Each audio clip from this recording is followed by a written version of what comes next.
teman-teman dan juga Pak Aji.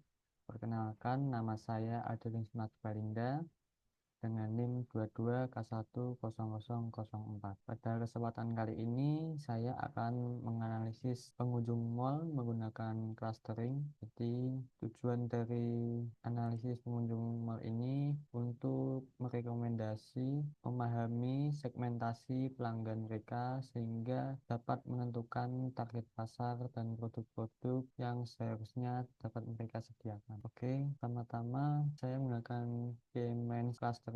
Itu adalah suatu model clustering untuk mengklasifikasikan data dalam satu bentuk atau lebih cluster. Dalam hal ini, data memiliki karakteristik yang sama diklasifikasikan dalam satu cluster dan data memiliki karakteristik yang berbeda diklasifikasikan dengan klaster lain. Karena itu, jika ada data yang terdaftar dalam satu klaster, berarti memiliki tingkat varian yang kecil. Sini langkah yang pertama, saya mengimport library-nya terlebih dahulu dan saya menginstal terlebih dahulu. Ini saya import pandas, numpy, matplotlib, seaborn, dan lain-lain. Selanjutnya, saya mengimport data CSV yang telah saya ambil. Sini saya menggunakan data yang telah diteliti oleh seorang yang bernama Bakti Siregar. Ini datanya berisi ID pelanggan, gender, usia, pendapatan tahunan ribuan USD, dan pengeluaran USD-nya. Selanjutnya saya membaca dataset dan muncul seperti di bawah.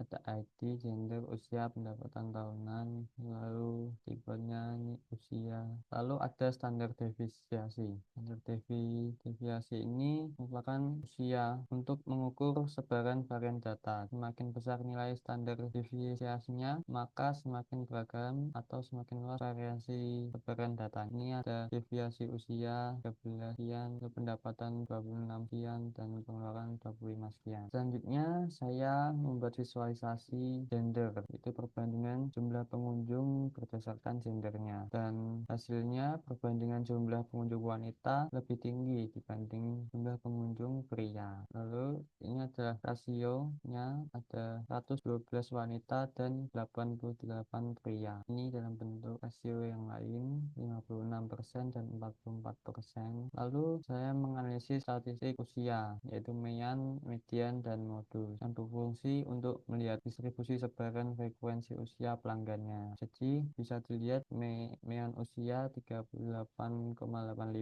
median usianya 36, dan modus usianya 32. Di usia pengunjung di mall tersebut lebih didominasi usia muda sekitar 32, meskipun rata-rata pengunjungnya ada 38,85. Jadi boleh direkomendasikan juga produk-produk yang dijual di mall harus lebih memperhatikan kebutuhan pengunjung di usia sekitar 32 tahun. Selanjutnya ada histogram usia pengunjung. Jadi bisa kita lihat dari histogram di bawah dapat disimpulkan bahwa usia pelanggan maksimum adalah antara 30 sampai 35, lalu dan usia minimum pelanggan ada di angka 18, sedangkan usia maksimumnya ada di 10. Ini juga ada menurut plot dilihat. Lalu ada clustering pelanggan berdasarkan pendapatan dan pengeluarannya. Bisa kita lihat di sini menggunakan scatter plot, dan warna ini termasuk untuk warna clusternya 0, 1, 2, 3 sampai 5. Dan kita lihat di sini dapat disimpulkan bahwa pendapatan tahunan minimal pelanggan itu ada di angka 15 dan pendapatan maksimumnya ada di angka 137. Orang-orang yang mendapatkan penghasilan antara 70 memiliki jumlah frekuensi tertinggi dalam distribusi histogram. Gaji rata-rata semua pelanggan itu sekitar 60. Selanjutnya, histogram biaya pengeluaran pengunjung mall. Dari gambar histogram ini dapat diindikasi bahwa biaya belanja tertinggi kisaran 40 hingga 60.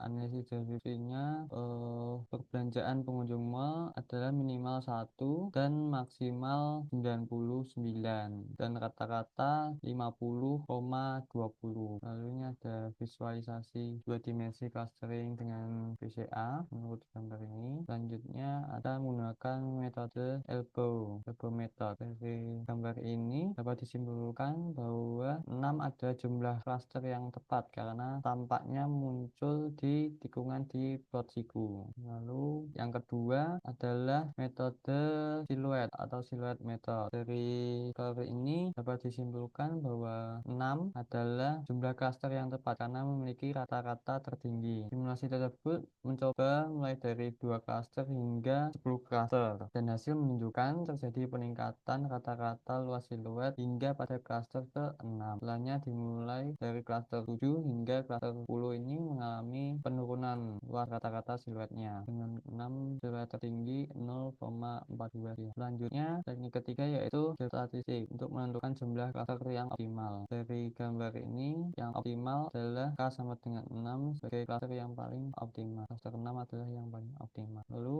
ini kita masuk ke clustering pengunjung berdasarkan pendapatan dan pengeluarannya. Dari data ini klaster 1 dan 4 ini mewakili pengunjung dengan gaji menengah dan juga gaji tahunan menengah.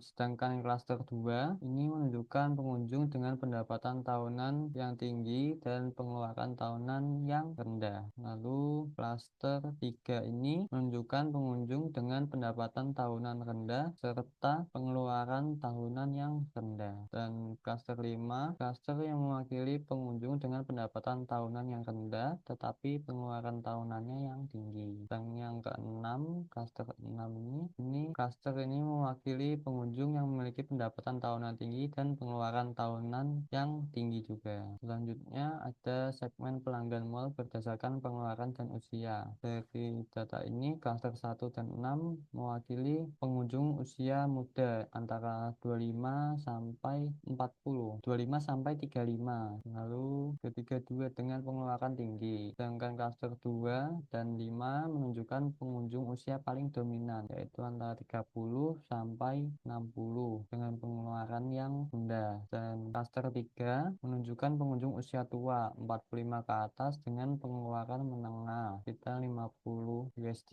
Dan klaster 4 menunjukkan pengunjung usia muda 35 ke bawah dengan pengeluaran menengah 50 USD.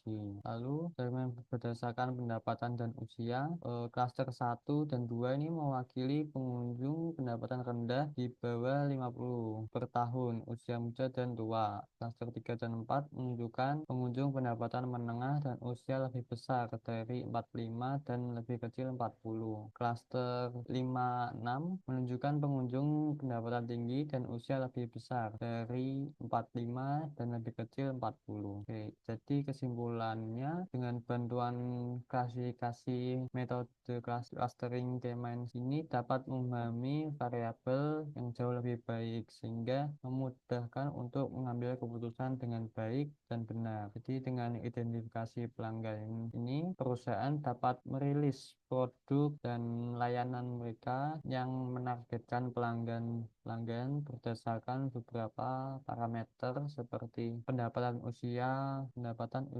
pola pengeluaran, dan lain-lain. Selain itu, penambahan variabel baru yang lebih kompleks seperti mempertimbangkan ulasan produk dapat memberikan gambaran segmentasi yang lebih baik. Jadi, mungkin sekian yang dapat saya sampaikan. Bila ada salah kata, mohon dimaafkan. Sekian dari saya, terima kasih.